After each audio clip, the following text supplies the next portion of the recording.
Hello listeners, Jordan here. I just want to let you know that you can listen to Nighttime early and ad-free on Amazon Music. Include it with Prime.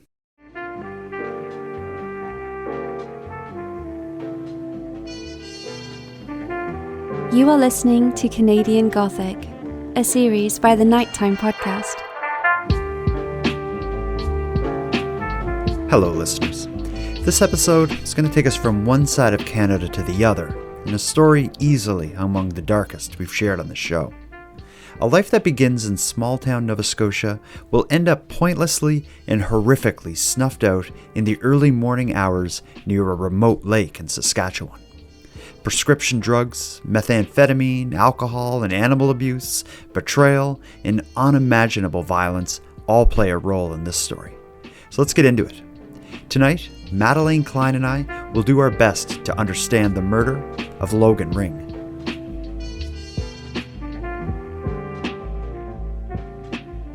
Ms. Madelayne Kline, I notice it says carrot behind you. Congratulations. Thank you. That's how big my baby is. But the app I'm using is weird because, carrots vary in size. Yeah. And also, when my baby was supposedly as big as a banana, because it gives you, a bunch of categories. There's, a Disney category and a 80s and 90s nostalgia category. But your baby's as big as a Game Boy, like that? Yeah. It's awesome. But, so the same week, it was the size of a banana. In the sports category, it was the size of a basketball. I was like in length, because it's that's different. Well, it's probably an AI programmed app, and it's just stupid. So probably because everything, all apps and everything, nothing's done by people anymore. Everything is just this automatically generated nonsense, and that's why nothing works and everything takes long now. I guess. Yeah, so for 80s and 90s nostalgia this week, my baby is as big as a Furby. Oh, cool. What a creepy thought to have a Furby in there. Oh, my! I never had one because I've always thought they were weird. But... Yeah, my sister had one, and I think you walked past it and it would even make a little noise and stuff. Like, that creature. They're haunted. But other than growing a Furby inside you, or a carrot, or basketball, however you want to put this together, what's new with you? What else is going on? Oh, I was just panicking because I don't have anything this week. And we haven't done this in 2 weeks. There has to be something. You need to do maybe just the day we're going to record, just go somewhere, some part of town you've never been before, and just go up to some people and be like, I live in Regina. Absolutely not. No way. Oh, that's weird. Where's Madelayne? We're supposed to be recording tonight. Right. I should go on CBC and see if there's anything weird going on in Regina. That is the last thing I'll be doing. Woman eaten on bus. It's not far off. We shouldn't laugh. I know. Yeah, and also a foul joke to make at the beginning of our discussion about what may very well be one of Canada's most messed up, complicated, and just grim, awful, and dark stories. The story we're going to get into tonight involves the murder of Mr. Logan Ring, who is from Nova Scotia, but this happened out in your neck of the woods. I have never heard of this case or heard of Logan Ring or even saw a picture of him. And as someone who reads about Canadian crime a lot, even if I don't know the case, usually I recognize the victim's photo just from news reports. This is the first I've ever heard of Logan Ring's story. How did you find out about this? I just found out about it minutes before I messaged you about it last week, because somebody messaged me on TikTok and said that their new neighbor, or not with their whatever, someone, is one of the perpetrators. Oh. And I was like, oh. So I Googled the name, and I was just like, not only is this my neck of the woods, I've never heard any of these names before. Mm-hmm. And when I read about the murder, I was just baffled that I hadn't, none of the details even rung a bell to me. And yeah, it's just hours away from me from where it happened. So, but I think maybe because there was a publication ban on the case until it was wrapped up.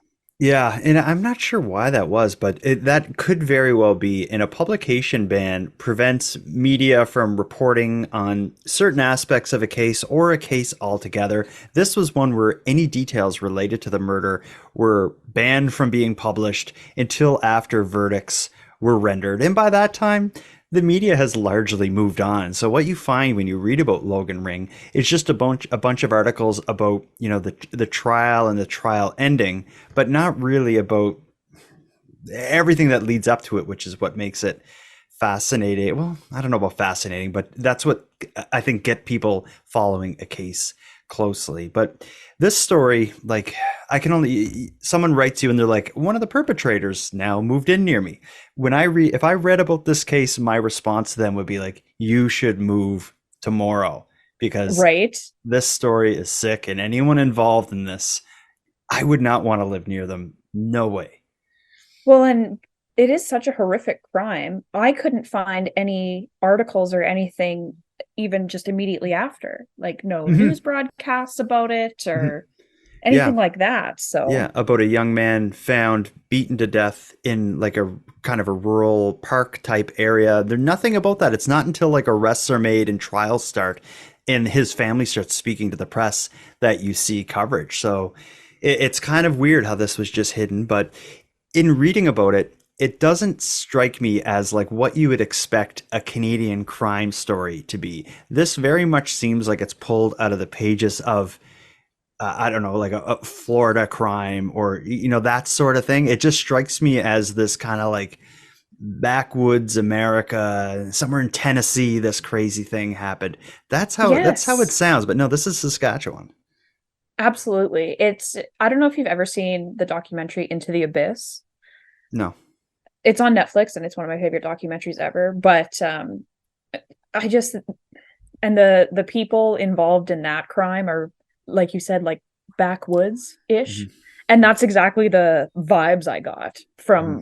from this. I was like, yeah, how is this not from like Arkansas or something? Yeah, it's like it's reading the story of a murder from a subculture or a piece of society that most people would never interact with in any way. But in this case, you get a glimpse of the relationships within this kind of part of society, and you see how vicious and brutal and senseless and pointless it is, and how one night of, I guess, just like anger and grudge turns into just a literal moment of hell on earth. But before we get to that, let's back up to the very beginning. Logan Ring, at the time that he was murdered, only 21 years old, had a young son at the time. He was born in Yarmouth, Nova Scotia, which is a very remote area of Nova Scotia. A lot of people, they don't go that way because it's like the very tip of Nova Scotia. It's way out of the way. It's kind of like you drive past the middle of nowhere and then you find a town. That's Yarmouth. There, Is that where Zach LaFave went missing from? yes, yes, Yes. Okay, I knew there was a big case from around there. yeah, and there are a lot of social problems in Yarmouth, no Oh, question. okay. Um, but it seemed like Logan Ring, his trouble in a way started in Yarmouth, and his mom spoke to the media about his childhood, and she makes no secret about it. Is that from pretty much as soon as he became a teenager, he began a life of drug abuse. It seems from a very early age. I was surprised that one of the first articles I read about Logan Ring was a CBC interview with his mother, where right off the bat she's talking about his struggles with like methamphetamine and hard drugs that started, from his early teen years, and that's a rough start. Yeah.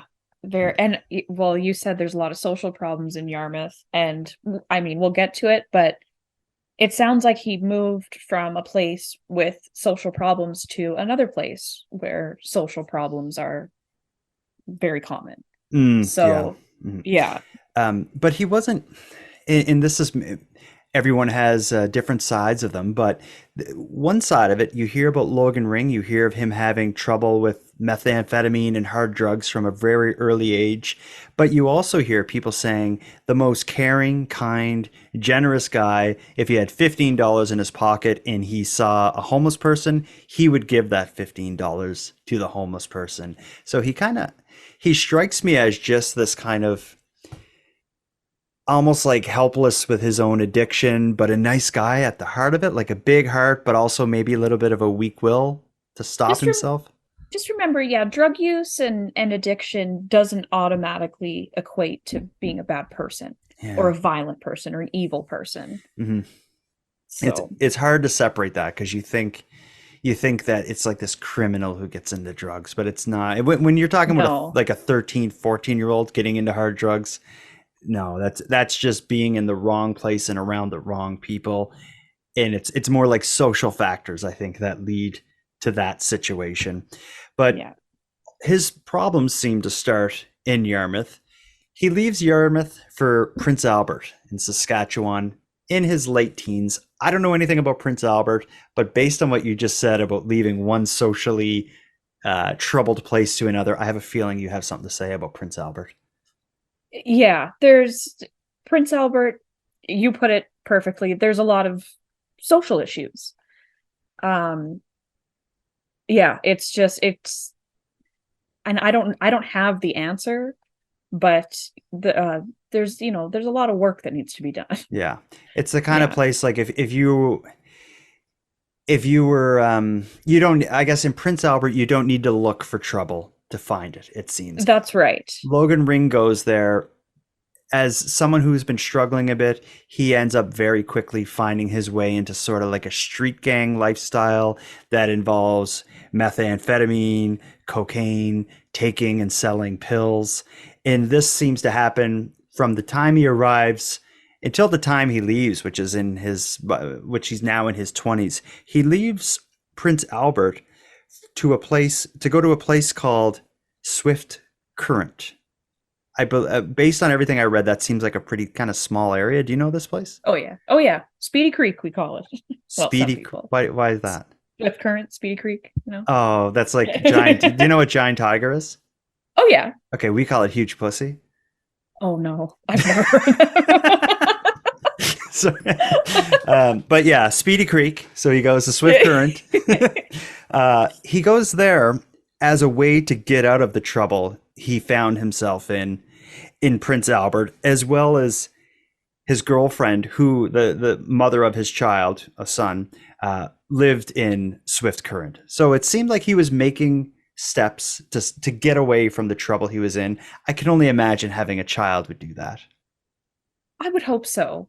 And to my knowledge, Swift Current, it's a smaller city or town, but lots of people go there to work, whether it's like in the mines or doing whatever. I find lots of people go to Swift Current for like jobs. Okay, so maybe it's a bit more of a positive place with more opportunity than Prince Albert, where he's running with street gangs.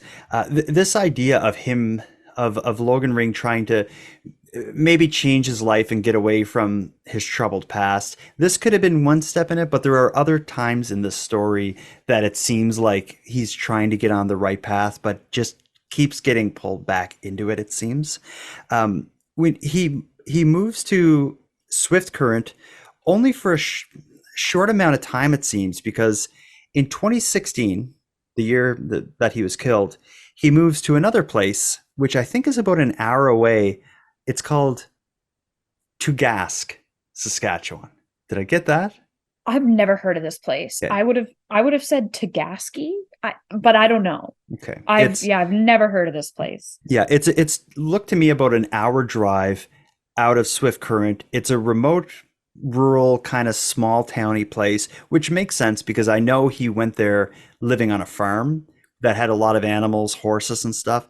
And he moved there with some friends, but this place wasn't a good place to be living. It seemed like other people at the home or at the farm also were involved in meth and cocaine and the drugs that Logan had a hard time getting away from. He was there primarily with two friends, and they are important people in the story. They're at the center of it to the very end. Tanisha Perot, who is 19 years old, and Rebecca Coleman, who's 25 years old. Logan, Tanisha, and Rebecca living together on this farm does not work out, to put it lightly. The understatement of the century is that this doesn't work out. Yeah, and short-lived. Things escalate quite quickly here. As far as the relationship, I've heard them just referred to as friends, Logan, Tanisha, and Rebecca. It seems like Tanisha and Logan had a bit more going on, though, not romantically or anything, but they were involved in the illegal drug trade. Together, they were selling drugs, but that ends up falling apart as a result. At least what's been reported is that Logan was revealing more information about Tanisha's personal life than she was comfortable with. Specifically, he's alleged to have told people that she was selling sex online. And I'm using air quotes because we don't know what that means. Selling sex online could be a whole lot of things, but it's said that this is kind of the moment that their relationship, friendship, whatever, starts to break down. Selling sex online, what does that mean to you? Well, in this day and age, my first thought is like OnlyFans. Mm-hmm. But this was in 2016, and I'm sure OnlyFans was around then, but yeah, like it can mean anything. OnlyFans, Craigslist, yeah, it could be FetLife, selling feet pics, who knows? Yeah, it could be a lot of things. But these people are kind of they're sort of existing on the underbelly of society, so it could mean a whole lot of things. I'm kind of thinking like Craigslist sort of escorting, but who knows where this is or what's actually going on. But regardless, when Logan is said to have told people that was happening, that friendship ending in Tanisha kicking Logan out of the farm or off of the farm. When he leaves, him and Rebecca, the other young woman, the 25-year-old woman who was living at the farm, the two of them get their own apartment, now back in Swift Current, so back in the prior town that we had mentioned. So now we have Logan getting kicked out of the farm with Tanisha. Rebecca and Logan leave to Swift Current, get their own apartment, and now there seems to be maybe a bit of a grudge happening where Logan and Rebecca have this kind of campaign against Tanisha, specifically now involving allegations that she was abusing animals on the farm. And there seems to be some credibility to this because her and a boyfriend were arrested and charged with the mistreatment of animals. Do you know the form that these allegations took or what this is all about? All I know is they were accused of neglecting and abusing animals on the farm, and it must have gotten to the right person or authorities because it was investigated and they were subsequently charged, Tanisha and her then boyfriend. Yeah. And they removed quite a few animals from the farm, including like 2 dead reptiles and a dead dog. Ooh. And that just tells me that there is an array of different animals, like you said, horses and dogs, reptiles.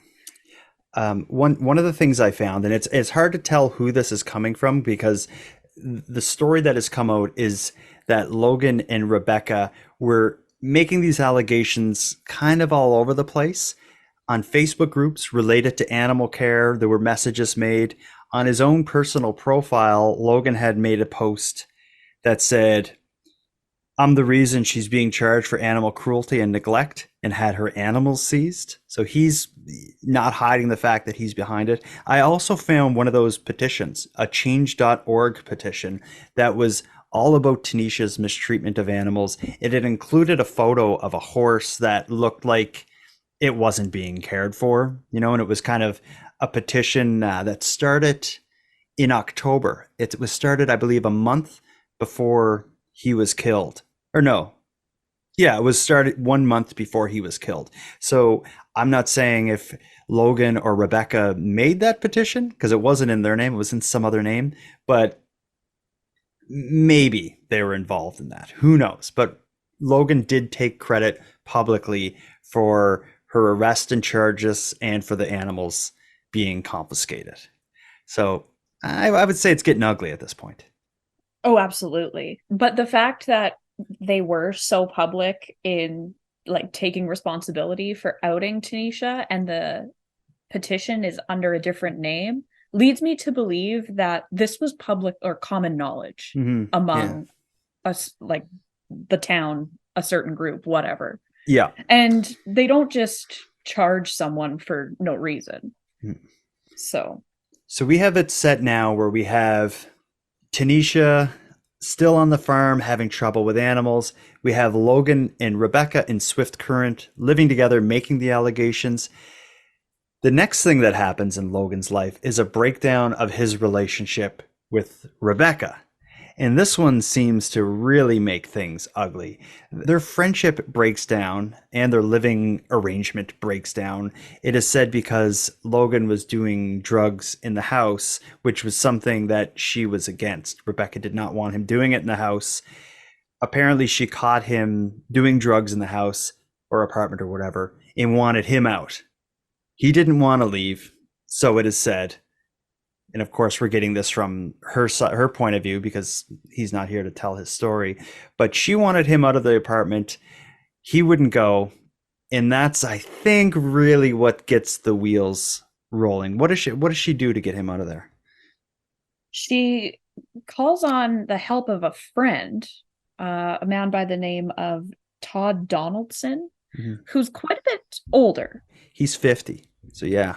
Right. So whatever. She gets his help, and this middle-aged gentleman threatens Logan with a metal bar to get him out of the house. And in the process of that, Logan, he leaves, but not before making threats to return and firebomb either her house or Todd's house. And firebomb basically is like a fancy way of saying I'm going to set it on fire.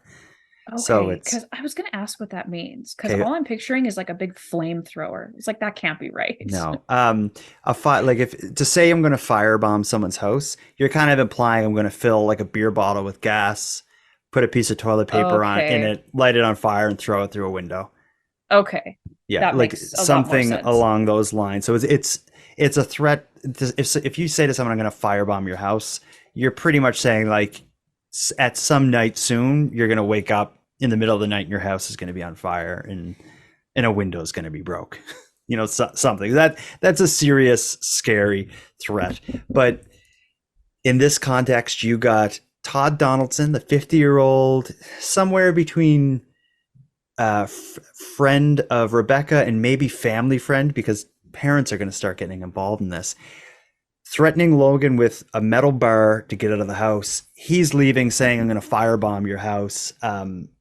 That's the temperature is raising, and it's only going to raise even higher when Tanisha, the ex-roommate with the animals, somehow she gets involved, because again, Rebecca seemed to be involved in the allegations against Tanisha abusing animals, but now that Logan's kicked out, Tanisha, Rebecca, and Tanisha's parents are now involved with a battle against Logan. And by battle, I mean this sort of like texting threats back and forth and whatnot. But it's kind of hard to follow because we don't know a lot about what's being said. But what I know is that after he left with these threats of firebombing, they're just blowing up each other's phones nonstop.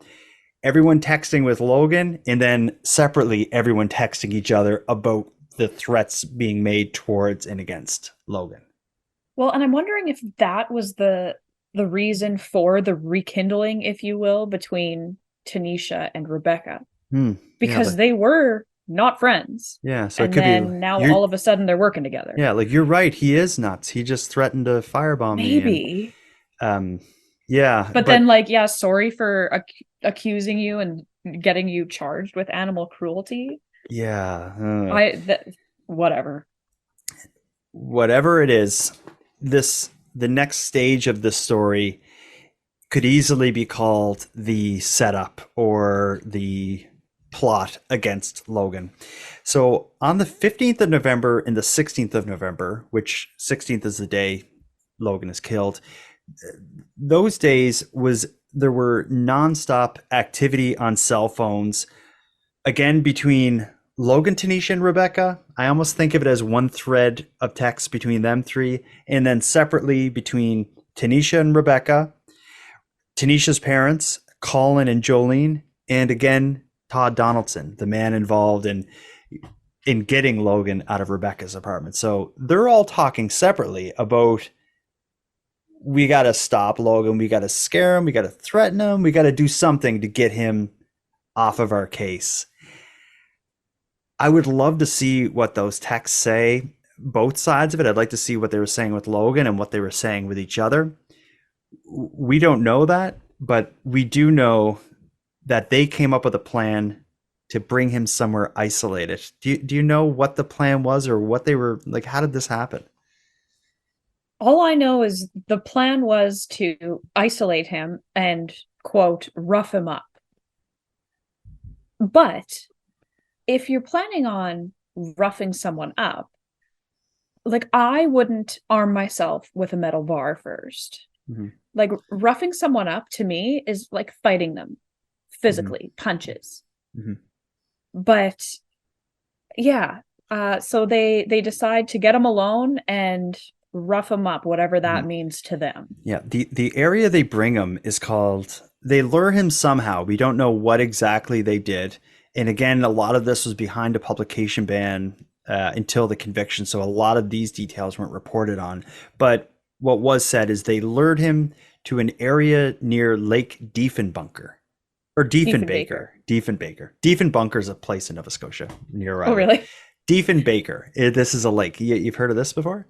Oh, yeah. I've been in Lake Diefenbaker before. It's a massive lake, though. So it stretches quite far. Well, something awful happened there on November 16th, and it involved Logan Ring being set up and roughed up.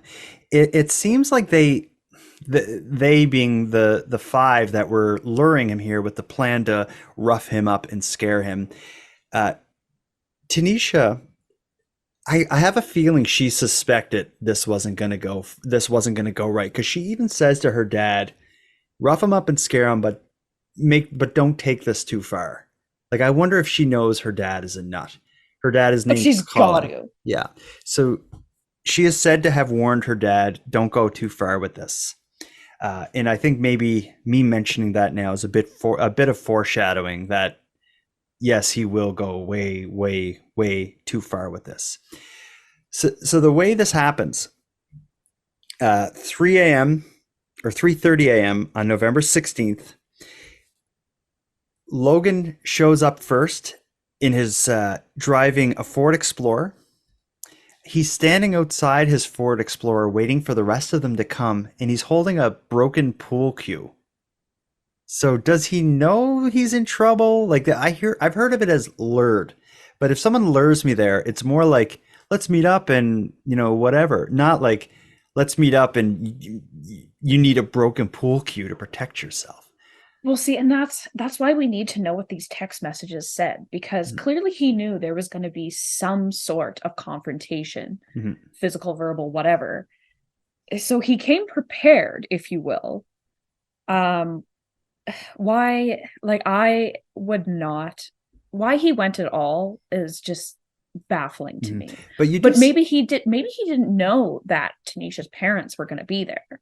Yeah. This part also just like blows my mind, because like that, my parents getting involved in any part of my life when I was 19 would have been my worst nightmare. Yeah, but absolutely. Whatever.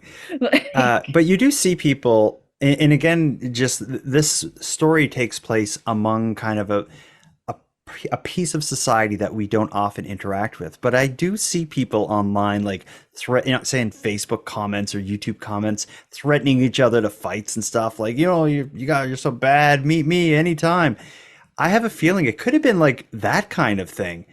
And they took him up on it, or he took them up on it. But regardless, he's outside his vehicle at 3:30 in the morning in the middle of nowhere with a broken pool cue as the two vehicles pull up carrying Rebecca, Tanisha's parents, and Todd Donaldson, the guy who's already threatened him with a metal pipe. And when they pull up, they don't just park in the parking lot. They pull up and like on each side of him to block his vehicle in there. So it's like as soon as they show up, for the most part, it's on. But what happens is the first people to approach Logan as he's standing there is Rebecca. It's the first person to approach Logan is Rebecca, who had just been living with him and had got him kicked out with, and Todd got involved in that. Rebecca approaches him to talk to him or whatever was planned, but that turns into a verbal argument, and it's alleged that Logan throws the first strike. It's said that Logan swings at her with the broken pool cue. Again, we don't know. The version of the story we know is what investigators have been able to get out of these five people. But before we go on to what happens next, just one other thing that just popped in my head. I'm forgetting that Logan had just been kicked out of Rebecca's place. This could have also been that kind of thing, like, meet us to separate the damage deposit, or, this sort of thing. Like, there would be, when you live together, there's other kind of things that you kind of need to talk and meet up about after. Where it's Rebecca's the first one to approach. I wonder if a part of the setup could have been something like that. I wonder. And then he came armed because he knew she was most likely with Todd, who was clearly insane. Mm-hmm. Yeah, as evidenced by when they show up, Todd Donaldson in the vehicle, as well as Tanisha's dad, Colin, are both armed with, I've heard it described as metal pipes. I've also heard it described as tire irons, which I guess is just a specific type of metal pipe. But I guess they're going there armed. Like if anything's going to happen, everyone's kind of involved or kind of prepared, but Logan is alone versus five people. Well, and I was under the impression that Rebecca, Todd, and Colin all got out at the same time and approached him. You're right. I think yeah. The way I understand, okay, you're right.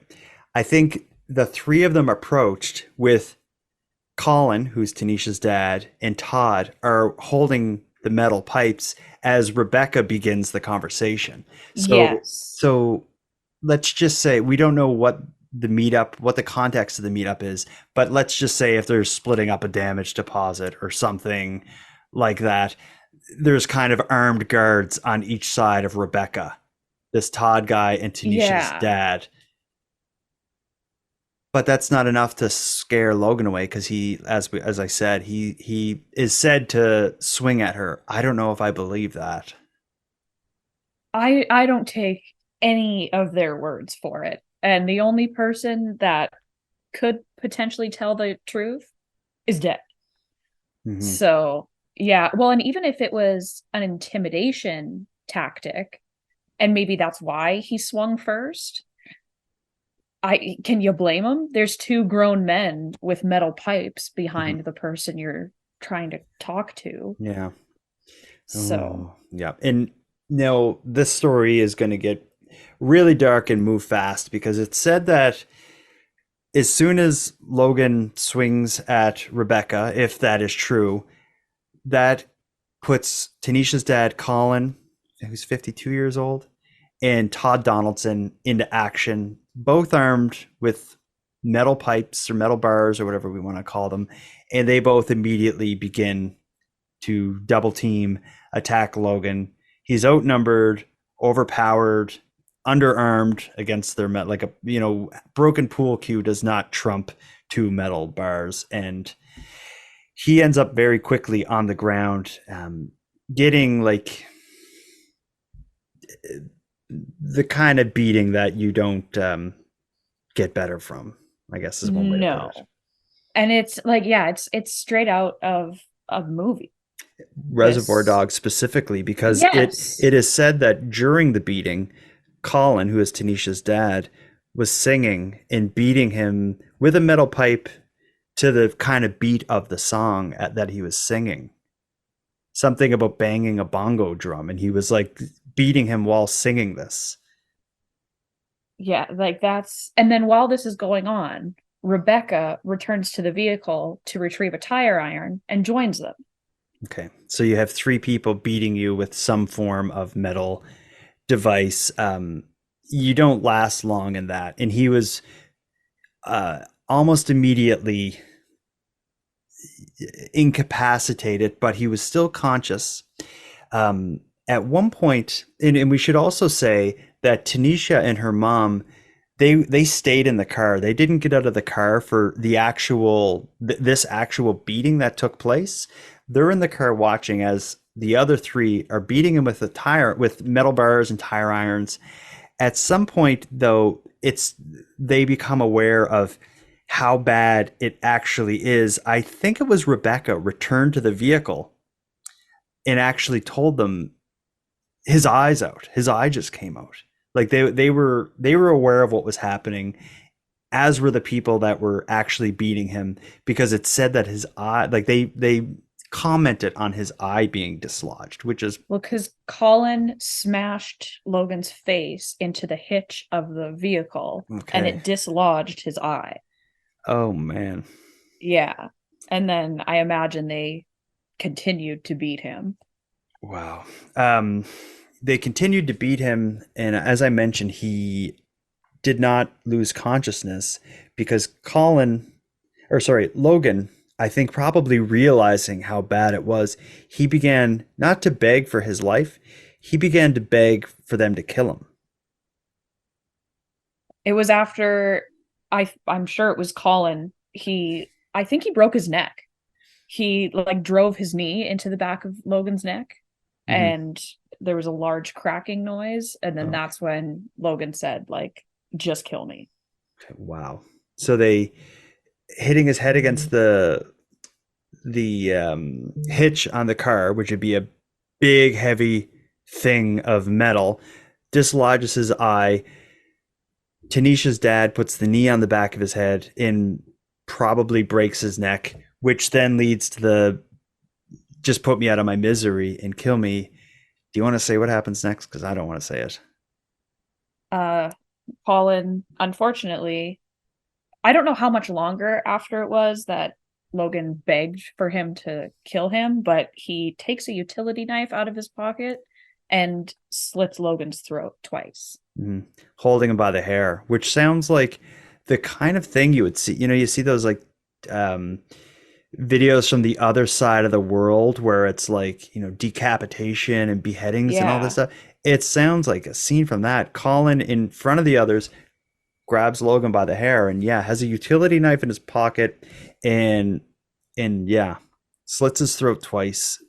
And that is how Logan dies, beaten to a bloody pulp in a remote area of Saskatchewan, surrounded by 5 lunatics with tire irons and metal pipes and a utility knife.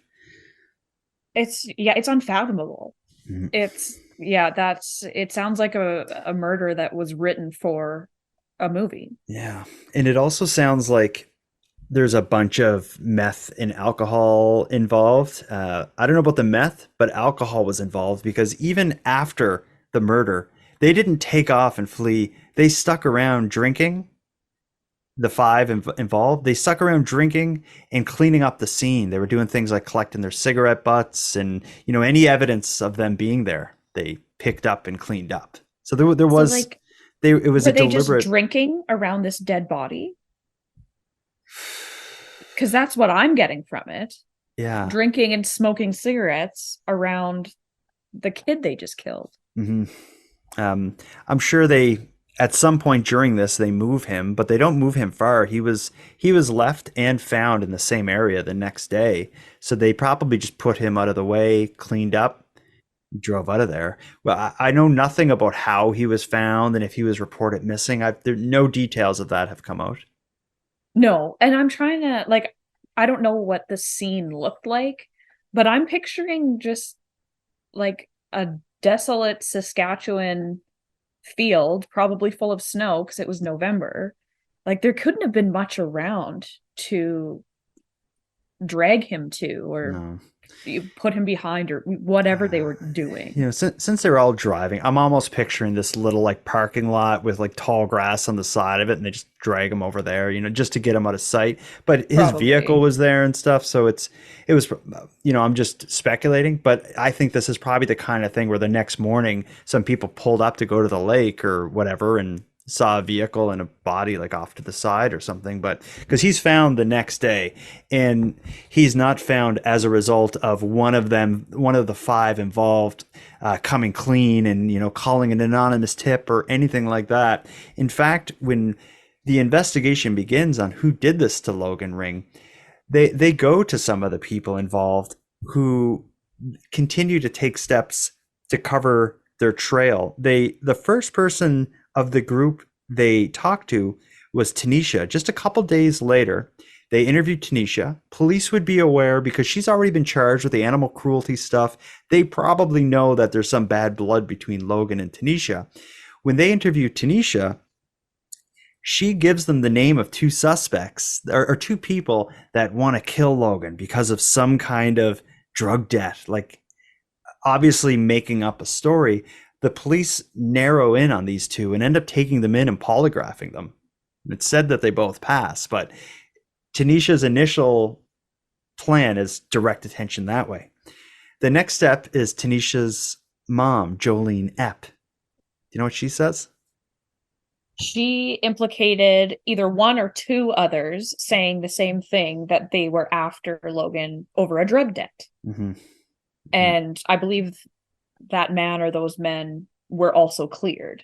Wow. But that just goes to show that she also tried to cover up for all of them. So we throw the scent off. Yeah. So we have 5 idiots, morons involved in this pointless plot to kill this guy for no good reason in this brutal, violent way. Police have a very foggy, blurry trail to follow, especially giving this being lied to and being directed towards this kind of dark underbelly of society. They do about 100 interviews, it's said, with people related to this murder.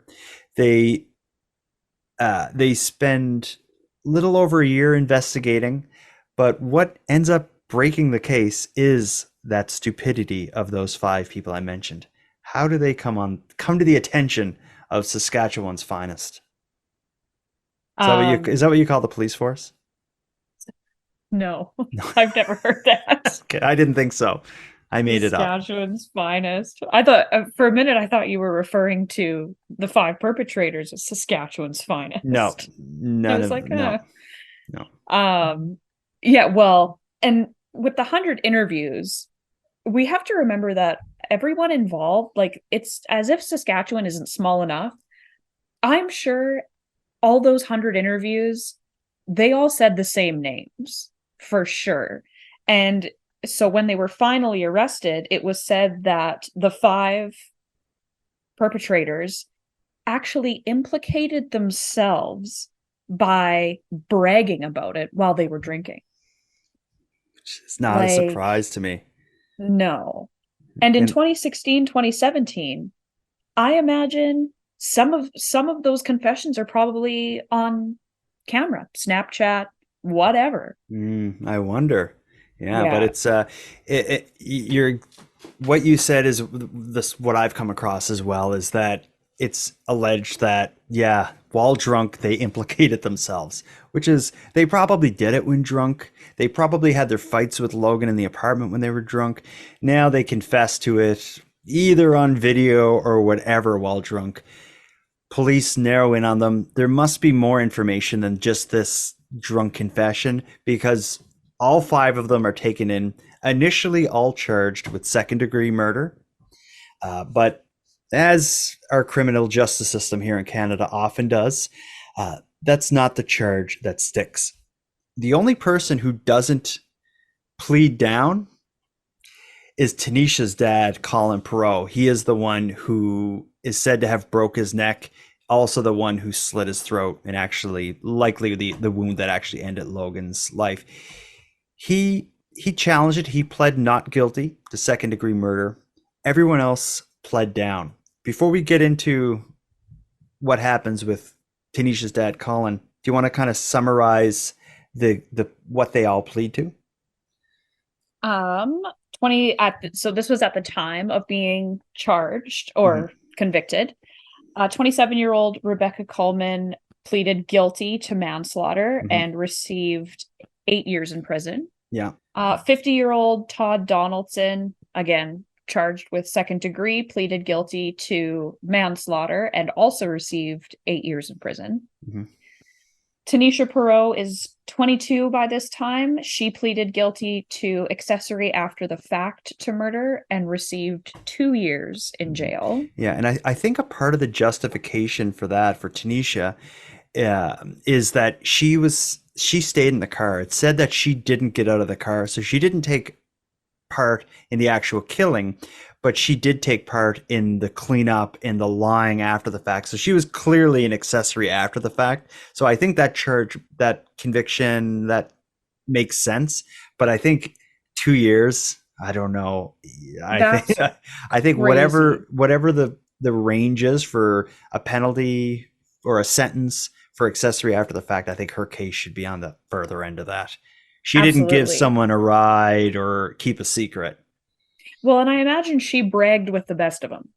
And correct me if I'm wrong, but she's the reason they all went out there.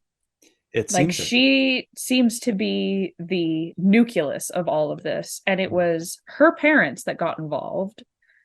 And yeah, well, and with the 2-year sentence, even the 8-year sentences, they probably all got time served. Yes, and these trials took a long time. So if she saw any jail time, I'd be surprised. Yeah. Let's go with Jolene, who is Tanisha's mom. So yeah, Tanisha's mom was 41 by this point. And in 2020, she pleaded guilty to accessory after the fact to murder and also received a 2-year prison sentence. So the exact same as Tanisha.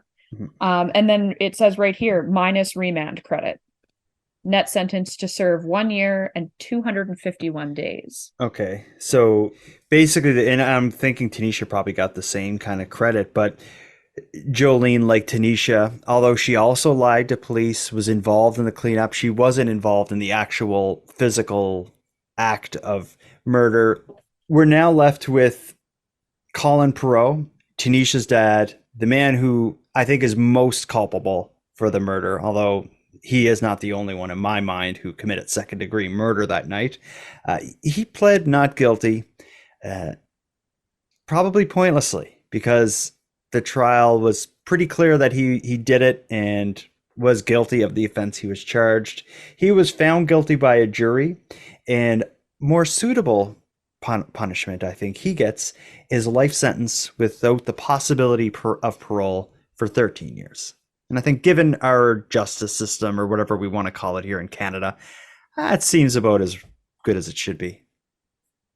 I guess. I'm baffled that they couldn't get him for first degree. Him and Todd Donaldson and Rebecca. Yeah, because they planned to bring him out there. They brought the pipes or the bars or whatever. He had a knife in his pocket, but it's... And this was a utility knife. This wasn't a pocket knife. A utility knife is like a box cutter. You don't just carry a box cutter around. Yeah, but to play devil's advocate, if you're going to kill someone, why would you bring a box cutter and not like a big knife to do it? Like you could justify having a box cutter in your pocket, but if he had a Rambo knife going out there, it's like, were you hunting that day or did you plan to kill this guy? Yeah, that's true. But yeah, box cutters are like sharp as hell. Yeah, but there's a better or a more believable reason to have one in your pocket. Like, oh my God, like I happened to have a box cutter that night that I slit his throat. Having the metal bars, their plan was to rough him up. So maybe you could say I was going to threaten him with it. Like, I'm just thinking, like, if you were his defense lawyer or whatever, how would you talk? How would you explain these things? The utility knife or the box cutter or whatever, I think you could get out of it. The bar, I think you could probably get out of it. I think it would be an uphill battle to first degree murder. I think second degree murder would be a slam It's dunk. easier. I Yeah. think so. 'Cause But he should have no chance at parole. I agree with that Tw- because 25 years, serve them yeah, all.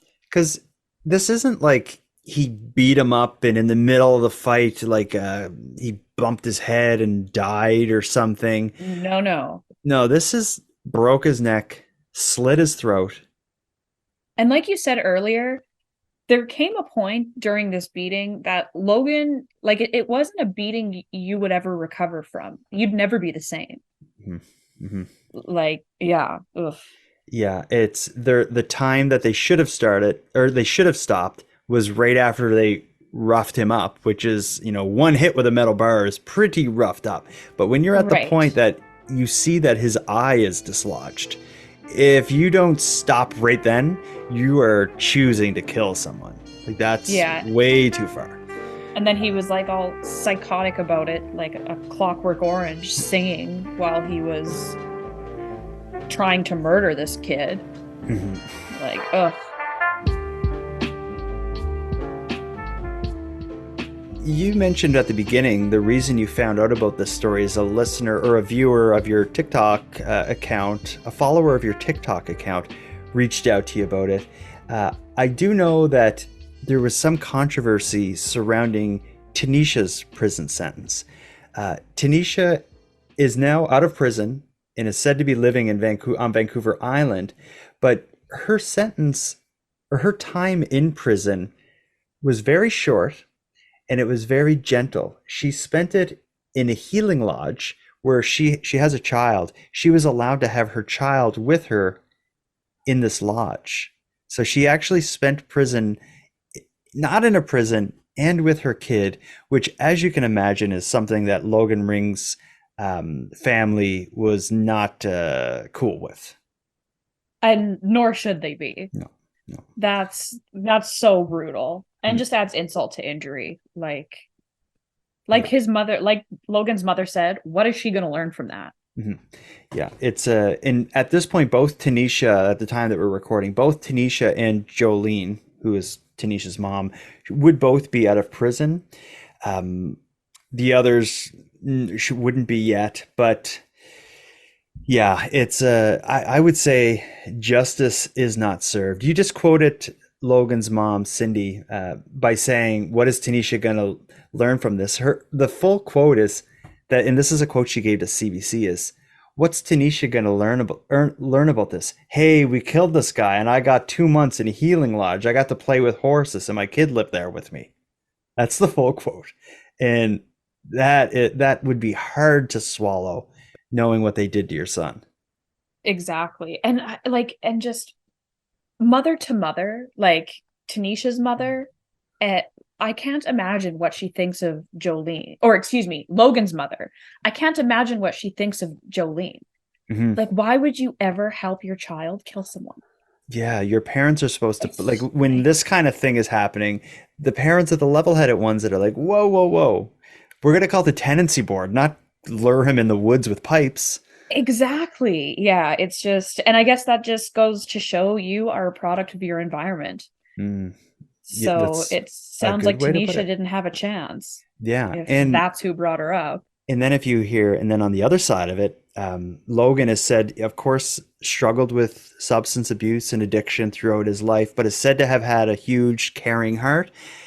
A quote his mom gave, which, if Tanisha's mom gets involved in it, Logan's mom gives this statement as well to CBC. She says, "If my son was alive, he'd want me to eventually forgive. Now, I can't tell you I can do that, but I hope one day I can follow his heart and be able to do that."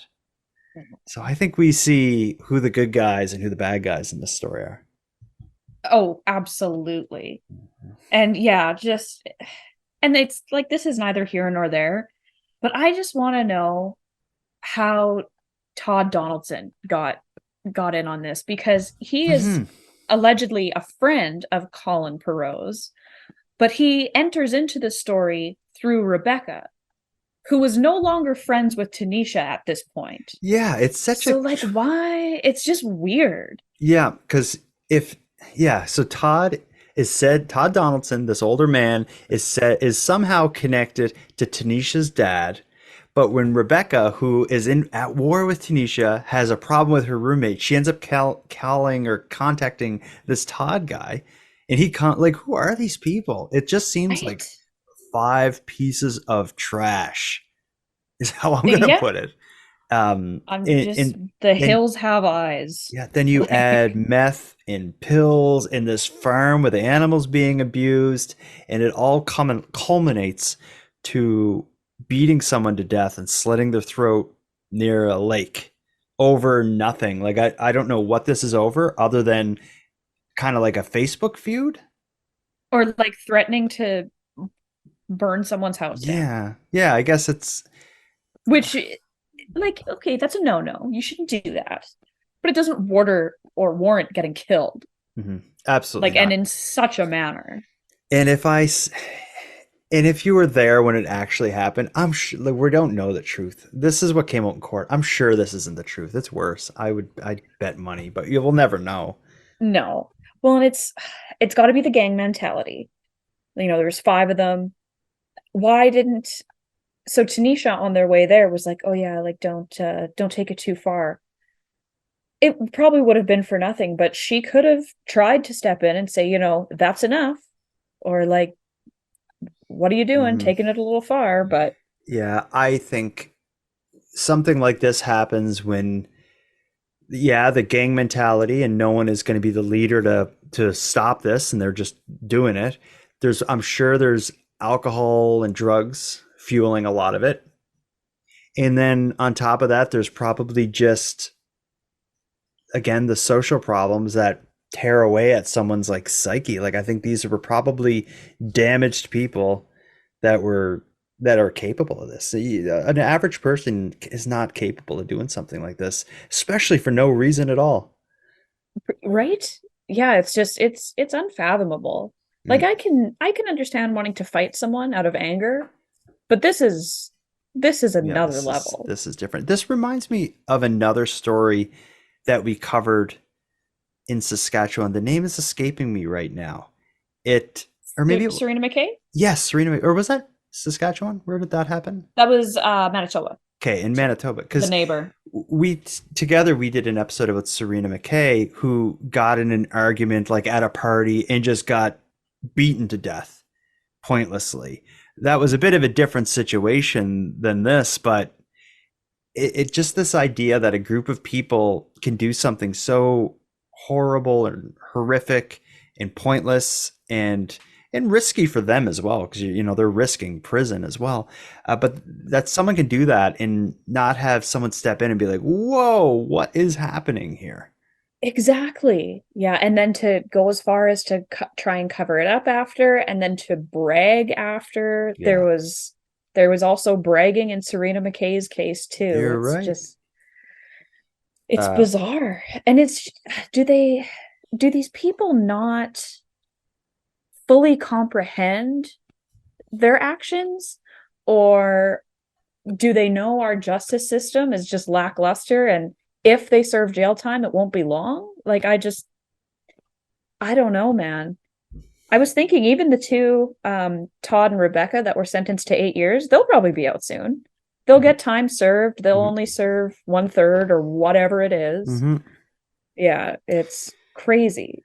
Yeah, I feel for I feel for society. I feel for Logan Ring's parents. Most of all, I feel for his son, who at someday is going to have to learn why his dad's not in his life. Yeah. And And all this information's public, so he could go ahead and Google his dad's name and find out what happened if no one which, tells him. well, it's not can. He will. There will be a day he'll do it, Yeah. and it's probably going to be too soon. Yeah, I absolutely. have a 10-year-old son, and if he would have done it 2 years ago or 3 years ago, I'm sure of it. And Well, oh, they can and read by the time they're, yeah, 8, 9, or yeah, whatever it is. it's So, awful. It's awful. And yeah, it's and just so unnecessary, exactly so pointless. absolutely pointless. Yeah, well, this one, I think we plan on our Canadian Gothic series to find like dark moments in Canadian history and discuss them. This is certainly one. It's This was a heavy one. We've been keeping it kind of light, dare I say, the last few weeks. Just our creep episodes are kind of light, and our convict dating profiles was like, they're awful people, but that was a lighter episode. Yeah. This one, no, we're going back to creeps next week. Okay. Yeah, I'm down. Well, let's start wrapping this up. But before we do, you've already told me one documentary in this episode called Into the Abyss. Recommend something else. What else is on your plate? Well, what's on my plate to watch? Oh my God. I thought it already came out. Oh. Is it because I have something on my plate and I'm wondering if we're going to say the same thing? Oh, we definitely. I don't think we are. What streaming service is it on? I think it'll be on Disney Plus. But okay, we're talking about different ones. So what is it? Okay. Well, I'm a big American Horror Story fan. Okay. And the newest season of American Horror Story is coming out, I believe, sometime in September. I thought it was already out, August 3rd, but Kim Kardashian's in it. Ooh, cool. So I'm extra excited. Well, it would be starting soon because they always put the finale right around Halloween, so they'd have to start it soon. Oh, okay. Yeah, for some reason I thought it was August 3rd it came out, and I was just kind of dawdling on watching it. Okay. But then I just saw August, maybe 20th? September. I love the first season of American Horror Story. I tried some of the later seasons, it just didn't do it for me. They even had like a UFO themed season and it just didn't grab me. But seasons 1 to 4 are just like chef's kiss. They're fantastic. Well, I got a notification on my phone today. The Netflix app will often like tell me when something is new, like, Jordan, you may be interested in this. Like, does that happen on your phone? I don't have the Netflix app on my phone. Okay. If you do, it will tell you when it releases something new. And I just got the notification today that a new series is coming out or was just put out on Netflix. That's the story of the Johnny Depp Amber Heard court case. And interesting. I love a train wreck, so that's probably my next watch. And so is it like a documentary style or like a... It better be. Actors? Because I hate actors' versions, the dramatization. If it is that, I won't be watching it. But I hope it's documentary style. A documentary would be good. The whole trial was filmed. It would be crazy that someone hasn't already put together a documentary based on it. I'll be watching that. And then, of course, we're getting into the Halloween season. So I'm going to start doing a whole bunch of horror movies. I was even thinking of doing maybe horror movie watch-alongs on YouTube or something. Do you like horror? Oh, yeah, I do. But my husband doesn't. So I very rarely watch any horror movies. I grew up on horror movies, not like the old slashers. Okay, that's my kind. Well, I know, and this just dawned on me.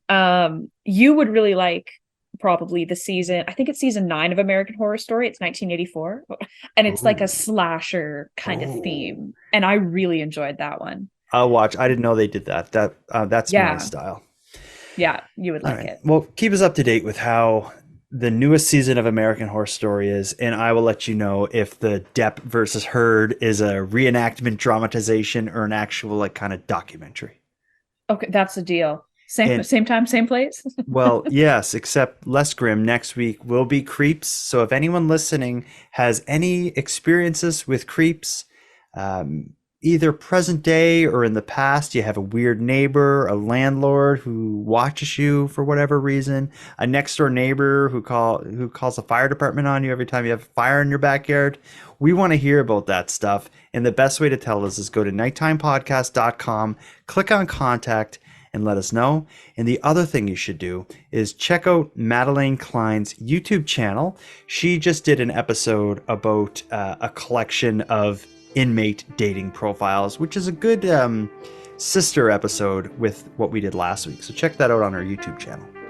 There's a few, I think I only cover 1 or 2 inmates that we discussed on our last episode. So there's a couple new ones.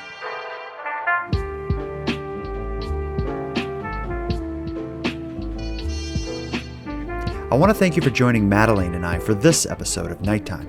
I'm going to start wrapping things up here, but before we part, let me end with some thanks.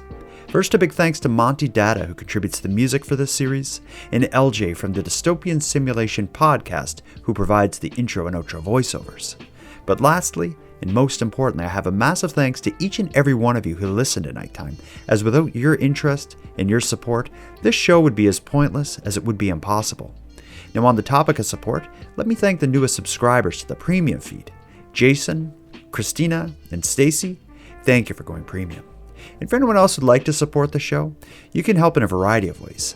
First of all, a premium feed subscription costs only a couple dollars a month and funds the creation of the show, but more than that, it'll give you the episodes 2 days early, it'll give them to you ad-free, and it will give you access to a full back catalog of Nighttime episodes.